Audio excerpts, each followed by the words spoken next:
Today I need you to embrace what comes hard. Today I need you to accept the challenge. Today I need you to fall in love with the process. There will be plenty of opportunities to get discouraged, to lose your passion and think that it's not meant to be. But if you're going to reach your destiny, you have to have a made-up mind. If you give up after the first time, or the 5th time, or the 30th time, what that really means is you didn't want it bad enough. There should be something you're believing for that you are relentless. You are not moved by how impossible it looks. You're not discouraged by how long it's taking.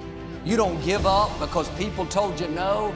Your attitude is, if I have to believe my whole life, I am not going to stop believing. I am not going to take no for an answer. I'm not going to settle for mediocrity. I'm going to keep pursuing what put in my heart. And ask ourselves, what do I really want? What do I really want? And write it down. Writing causes thinking. Thinking creates an image. And you get these images going, you're building a vision in your mind. It's the visionaries that changed the world. Think of that. But what keeps that competitive edge, what keeps you on top, is the ability to think and prepare mentally over and over and over again. The body has limitations, the mind does not. We focus so much on what goes on from the neck down that we forget it all starts from here. Everything starts from here. If you're not mentally ready, you're never really physically prepared. And that's where the preparation starts. What would your life be like as you look toward the future if you decided, I'm not going to allow my fears to stop me? And I'm saying to you, whatever you got to do it, because if you don't, life is going to whoop you until you surrender. So when you're young and you make mistakes, don't let them eat you up. Because everybody that done made it, done made it. You got to fail in order to win. Hey, look, man, to understand how to hit the game-winning shot, you got to miss the game-winning shot. You know, you got to be tough because the road to success is always under construction. It's never a clear path to success.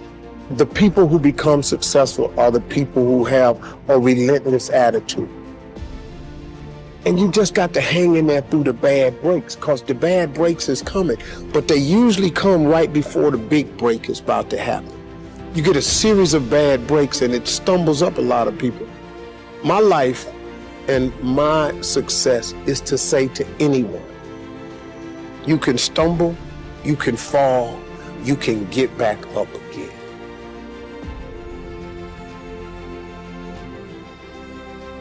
No matter what you face, no matter how bad it is going to be, when there is a challenge, and by a challenge I mean anything in life, any challenge, anything that you're facing, the only way to overcome the challenges that you face is to start walking. Take that step every day, no matter what you are facing. Get up and start walking. I have the ability to see the end before the beginning even begins. And what that means is I know that to get to the very end, I can see it right now. So before I went to Butts and I was losing all this weight and I saw myself walking across the stage at 191 pounds, 'cause that's what I had to get to get into the door. I saw myself 6 months, a year later, whatever's gonna take me to do it. I saw myself walking across that stage, getting that certificate of graduation from Butts. And I was able to be there at 300 pounds. And that feeling that I was nowhere near that feeling, I was able to put myself there 1,000,000 times every day. And that feeling of like, my God, that is gonna feel amazing. That's what made me suffer. That's what allowed the pain to be real and say, this is worth it. I want to feel for this next 18 months. It took me 18 months to finally become a Navy SEAL, to finally, just get through butts. 18 months, it's 6 months. It took me 18. That's what woke me up every morning was, I'm gonna put myself through this much pain and suffering for a few seconds. That's all it is. A few seconds of joy. And it's so worth it, man. I said, people don't get, so I'm able to put myself at the finish line, even though I have no finish line, but at the finish line of an event before I even start to say, how are you gonna feel at the end of this? Visualizing is my biggest tool of life.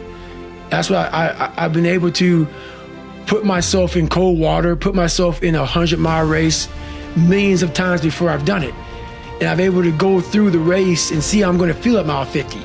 Almost to the exact feeling. Right, so when it comes up, it's no surprise. It's no surprise. I've already done this a million times.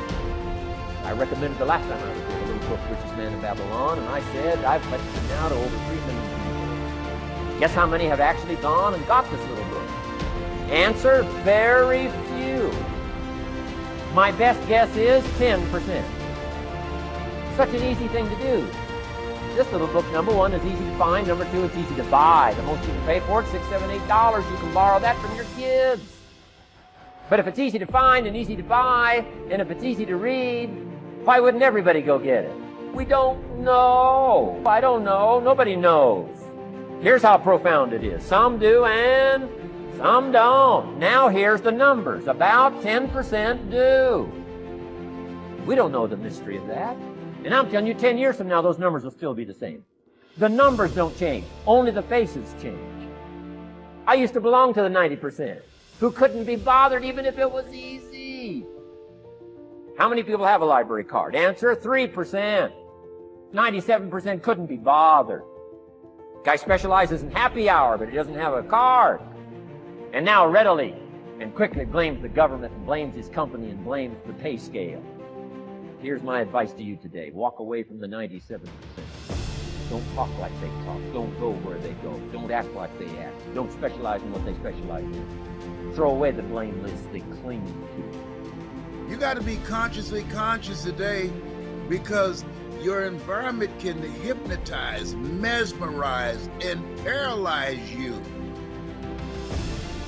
The other thing is, take full responsibility for your life. Oscar Wilde once said, responsibility is what we expect from somebody else. This is very true. Most people dread accepting responsibility. That's just a fact of life, and we can see it in operation every day.